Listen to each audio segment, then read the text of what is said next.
This is Rebel Mom Boss, the podcast for scrappy, rebellious moms who are making things happen while raising their babies. My name is Robyn Flynn, a scrappy, rebellious mom myself, and the founder and managing director of Robyn Flynn Media.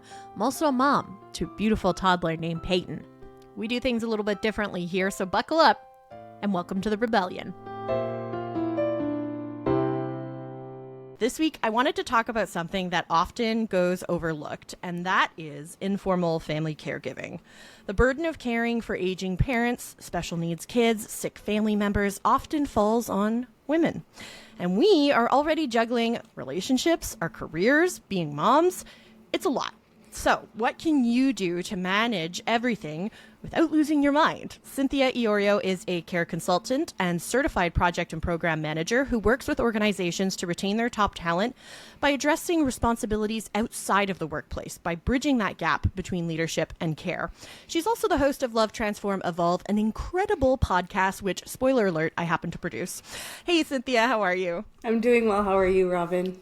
I'm good. So happy to have you here. We have worked together for a while now, and I'm really excited to sort of get into your why, because that's sort of the goal of this podcast. I want to help moms learn and be better moms, better people, better workers, better family members, whatever that looks like for them. So I've heard you repeatedly refer to this caregiving tsunami that is coming in the next couple of years. We know that 1 in 4 Canadians are already caregivers, and that number is just going to explode, right? Absolutely. Yeah, it is coming at an incredible pace. I think one of the biggest challenges right now in the caregiving space is that we're not talking about it enough. And we're not talking about it enough because people don't want to identify with it, because it's something that terrifies us. And it's something that we feel, especially as women, is a burden and a responsibility, like you said in your intro, that's going to fall on our shoulders, whether we want to deal with it or not. So it's coming. Yeah, and when we talk about caregiving, I think you bring up an important point that people don't identify as caregivers. They just see themselves as a daughter who's taking care of her mom who's sick or aging, or, you know, a daughter who's accompanying her father to doctor's appointments. But in reality, there's a lot of unpaid care work that's happening while working full-time jobs. 100%. Right now, there's a statistic that says that $97.1 billion worth of unpaid care is being done right now across Canada. That's the equivalent to 5.1 billion hours. It's astronomical. And these are numbers that are so large that we can't really wrap our heads around. A lot of the tasks that are considered caregiving tasks are also not brought to light. Things like financial management, things like household management. When we think about care, we often think about, maybe spoon feeding someone. We think about, like you were saying earlier, taking somebody to a doctor's appointment, but we're thinking a lot about the tactical, but we're not thinking about the peripheral types of caregiving responsibilities. And that's, one of the reasons why people just don't identify with the role. And even, when you lay out the description of what a caregiver looks like, I think of moms right away, because, children require care. Obviously, they can't take care of themselves. So we're the ones that are feeding them, clothing them, teaching them things, driving them to doctor's appointments and activities. And so at its essence, every mom is a caregiver. Oh, absolutely. Every mom is a caregiver. And, I think the caregiver checkbox itself is something that is a requirement for insurance policies, let's say, or for government kickbacks or government tax breaks. And unfortunately, what that does is that it pigeonholes what people think that role embodies. But yes, caregivers run the gamut, and mothers are especially caregivers. I do also want to say that this checkbox has been created, this definition has been dominated right now by healthcare professionals and by governments. I mean, this is what I was saying earlier. And so it's our responsibility to kind of stand up, rise up, pump our fists and say, no, caregiving is this incredible thing that we're doing as mothers, as daughters, as siblings, and other roles. I just worry about like what would happen to the healthcare system if we all just stopped, stopped taking care of our parents, stopped taking care of our grandparents. It would collapse. The system depends on unpaid care to function. 100%. And unfortunately, it itself is so taxed. It doesn't, the people who work in the system, and I do also want to make that distinction, I think the system is working the way it was designed. And I think that the people who are working in the system are just as much a victim as us who are consumers of that service, for lack of a better term. But I don't think that there's much room to acknowledge the role that caregivers play, which also contributes to the fact that we don't identify as such because the system does not recognize us. I also want to talk about, you're one of the most badass women I know because, you were a caregiver for both of your parents when they were diagnosed with terminal illnesses. You're a mom, you're a professional, you're starting your own business, you're doing all of the things. And I feel like a lot of those skills probably stem from your time as a caregiver. You've probably learned to balance a lot of things better than most people. 100%. And, I think one of the greatest lessons for me was getting out of balance. One of the things so I cared for my mother. The first experience in caregiving I had was when I was 34. And up until that point, I had focused on my career.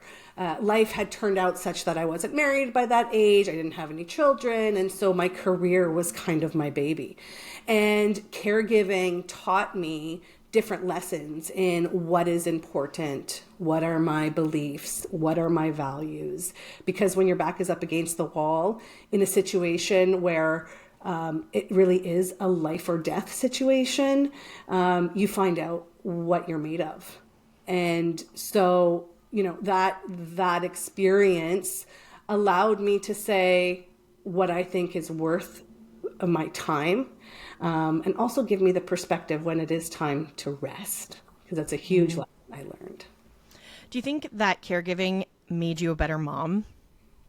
100% caregiving made me a better mom.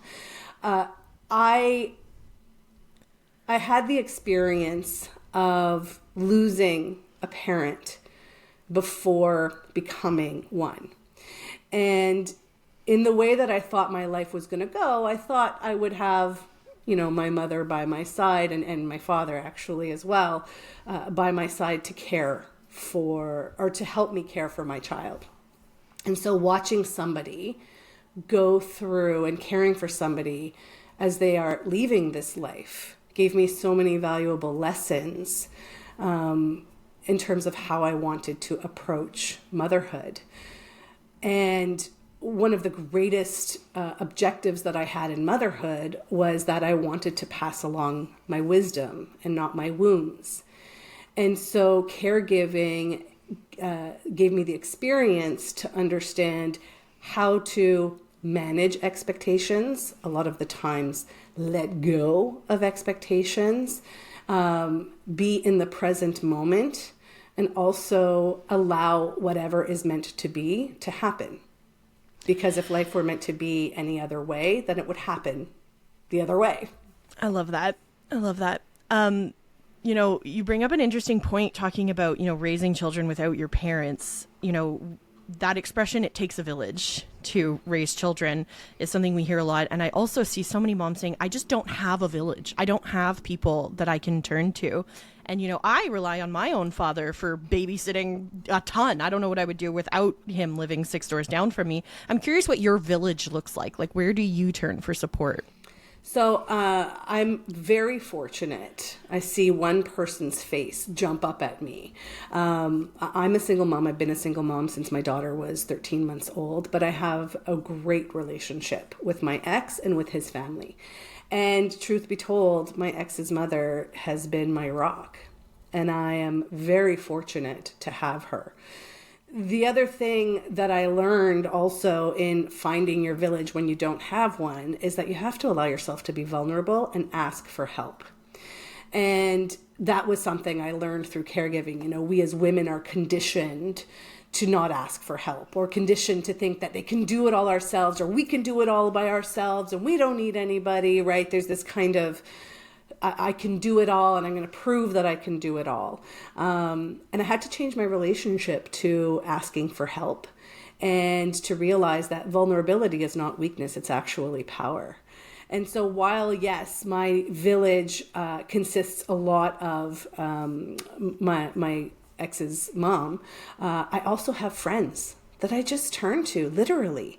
And friends who maybe don't even have children. Took me the courage to say to my friends who don't have children, hey, I need your help just to be present with me.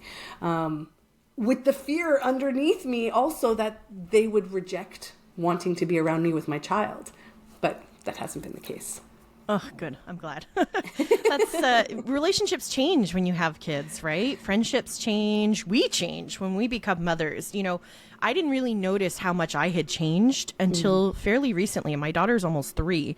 And I suddenly looked at my life and went, oh my gosh, I am not the same woman that I was before she was born. My priorities have changed.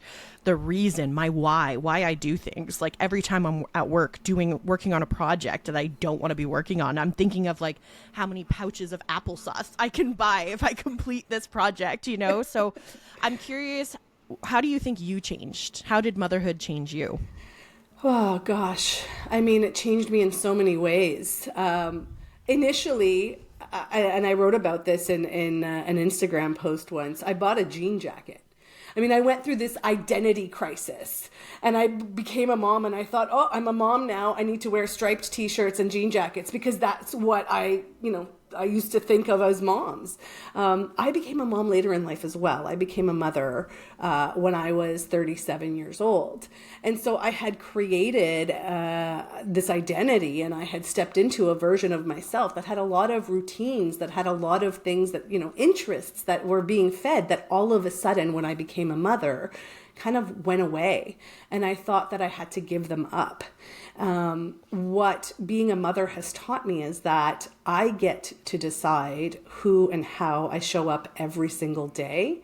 And that if I am going to raise a child to be the best version of herself, it means I have to be the best version of myself. And I think about the way I learned how to be a woman, and I think about the way that I learned how to be a mother, and it was never based on the things my mother told me. It was based on how I watched her live. And so I have become extremely aware of what healthy habits I have, which unhealthy habits I have, my reactions to things, because now I have an audience. And I know that the most important thing for me, if I want my child to model boundaries, to model strength, to model self-love and self-care, is that I have to do that for myself on a regular basis. My daughter, in essence, is raising me. I'm not raising her. They teach us so much. And I'm more conscious of just the way I speak about myself.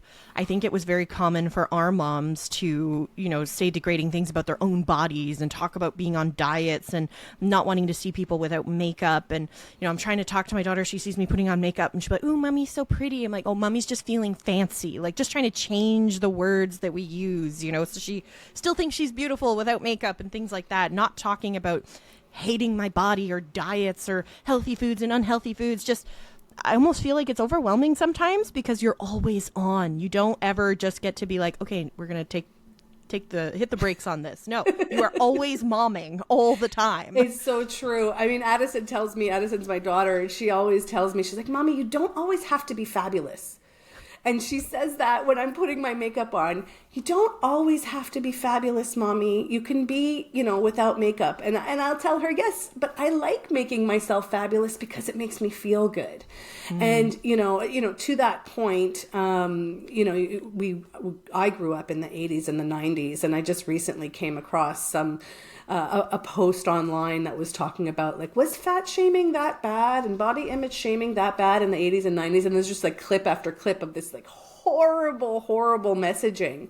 And there was this relationship to, for example, the word fat being a feeling. I feel fat as this horrible. And so to your point about, being conscious of the things that you say and always being on, I try to, I'm trying to use the language of, if I'm not feeling confident in my body, saying that I'm not feeling confident today, which takes away the power of the image and it goes more towards, my mental game. For sure. And that's something, I'm a fat person, and to me the word fat is a descriptor, the same way, being tall is a descriptor or short is a descriptor. But you're so right when you say, like, people say, I feel fat, or, describe themselves that way. It's hurtful to those of us who are truly fat, that, like, your worst fear is to look like us. That's, like, a frightening way to think about it. So yeah, I'm definitely conscious of it because I've been on the receiving end of those kinds of comments that were completely harmless from friends. They weren't meaning to, make me feel bad about myself. They were truly just being like, I don't feel confident, or I feel bloated even, Yeah, absolutely. And I think language is so, so powerful. But also I think that, our words have power for ourselves. And this goes back to what I was saying earlier about me needing to be and model for my child the best version of me, but it's also about the way I talk to myself. It's about changing and becoming the best version of myself. And, we talk about oftentimes the negative voice in our heads. And we say, or I've heard said, would you ever talk to somebody else the way you talk to yourself? And becoming aware of that inner critic that I like to call, and changing that narrative makes my life better. Not even just about my daughter. It makes me a better human, a better woman, a better mom, business person, et cetera, et cetera, et cetera. One of the hardest things for me about motherhood is the just wait, is what I call it. At every stage of motherhood, if you complain about something being difficult in that season of life that you're in, it's always, we'll just wait. If you're tired when you're pregnant, we'll just wait till the baby's born. When the baby's born and you're having a hard time, we'll just wait till they're toddlers. Just wait till they're teenagers. Everything is just wait for it to get harder. And in reality, when I sit back and look back on, Frank, I only have 3 years of experience doing this, but I actually look back at the newborn stage as being the easiest part of this journey because I was fortunate to have a relatively easy sleeper, a good eater. I had a partner who was super supportive. And I also had my baby during COVID, which was a blessing in disguise because I didn't have to worry about visitors and presenting myself a certain way. We were just in our little bubble, and it was kind of lovely. Now that I have a rambunctious toddler who has a mind of her own, who I have to wrestle to dress and brush her hair every morning, this is the season that I find the most challenging personally because, I was on mat leave when she was a newborn, so she was my full focus. And now I have to work and I have other responsibilities and things to worry about, but I feel like there's less support for moms once you no longer have a squishy newborn. I'm curious what your experience has been like because there was so much grace given to me when I had, oh, no, you don't come to us. We'll come to you. You've got a baby. And that kind of dried up somewhere around 18 months. But I'm curious what your experience looked like. Yeah, well, listen, every stage is a new stage. And I think it's new learning. And I think we as individuals and who we are bring different things to different stages. So some stages are going to be easier for us because of our own personal life experience than, let's say, for somebody else. And, through the various challenging stages, what I have found is I have needed to find my tribe. And there are a lot of voices out there, a lot of people who are going to tell you what you should think, what you should do, what all of that. And one of the things that caregiving taught me was that you only can live the present moment. And so what's so important through each stage is finding the tribe of women, especially, but parents in general, who subscribe to similar philosophies that don't make you feel so crazy. And, I had a girlfriend of mine, I'm thinking right now, and she was invited me to a mom group on Facebook called Bad Moms, the Bad Mommy Group. And these were things where, they let their children watch TV a little bit extra, or they, gave them chocolate at 10 o'clock in the morning, or, and it was this group that allowed for grace to say, look, we're all just trying to get through this. I was a mom to a 1.5-year-old when COVID hit, a single mom.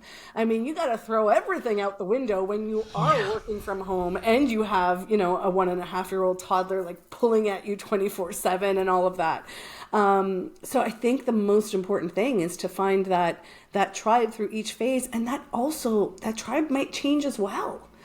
right? So the people that you hang around with who have certain philosophies around the toddler phase might change in teenagehood. So it's adaptability and flexibility as well.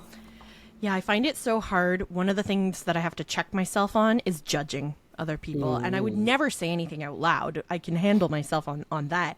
But I do find myself judging other moms in my head about decisions that they've made. And I have to remind myself that, they're doing the best thing that they know how to do for their family, and that doesn't have to look like the choices that I would make.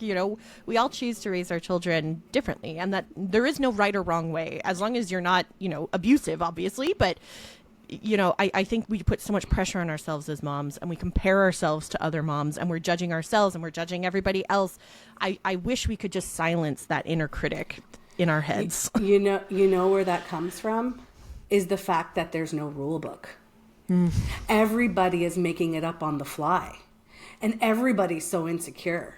The voice we talk to ourselves with is the voice that we judge the rest of the world with, right? And so, one of the things that I have been fortunate to work on through therapy and just my own interest is my self-compassion muscle. And the more self-compassion I've been able to give myself through this journey, the more I'm able to do what you were just saying, is allow compassion for other people to be wherever it is that they are. Who am I to know what somebody else is dealing with this person who's made a decision for their child that I don't agree with could have been raised in an extremely toxic household, toxic environment. And so their version of better of who it is that and how it is that they want to be for their child, it's going to look different than what my version of better is, but it may very well be a heck of a lot better than what they had for themselves. I think about a commercial about I can't even remember if it was for a mommy group or something like that, but you had in this park, you had breastfeeding moms, then you had bottle feeding moms, then you had business moms, like all these different groups kind of coming together, segregated in a park. And one of the mommies lets go of her carriage. And all of a sudden, this carriage with a baby in it starts rolling down the hill. And what you see is all of these women in these different segregated mommy groups just drop everything and run together towards this carriage to go, protect that child.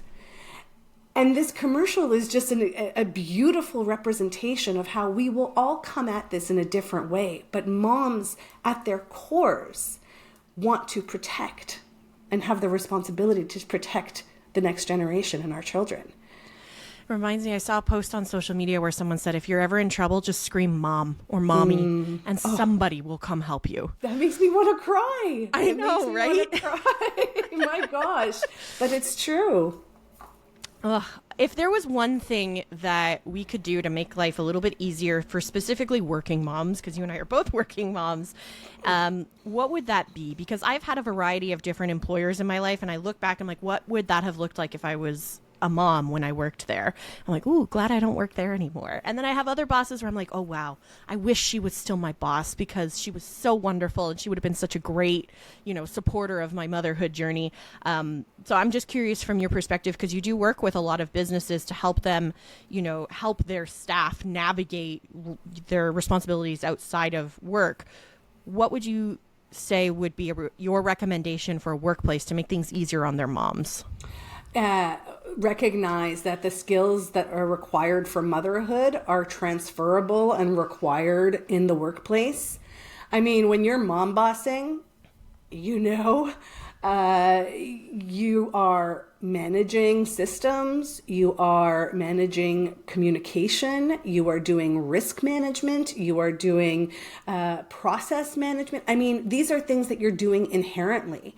These are things that you bring to the table that if in an organization, regardless of whether you're in a leadership type position, can be afforded the opportunity to leverage these leadership skills in whatever task it is that your employees are doing. So shifting the narrative of caregiving, whether it's maternal caregiving, whether it's caring for parents, whether it's caring for siblings, an acute illness or whatnot, shifting the narrative from it being a liability to it being an asset is something that organizations should and could do right now to support their moms, their working moms. I love that. For more on the work that Cynthia does, you can check out her website at cynthiaiorio.com. You can also find her podcast, Love, Transform, Evolve, wherever you listen to podcasts. Thank you so much for being here today, Cynthia. I appreciate it. Thank you so much, Robyn. It was awesome. If you liked what you heard today, make sure you follow or subscribe to Rebel Mom Boss with Robyn Flynn wherever you get your podcasts. We drop new episodes every Thursday, so you don't have to wait very long. And please leave a review. That helps other people find us. Thanks for listening. See you next week.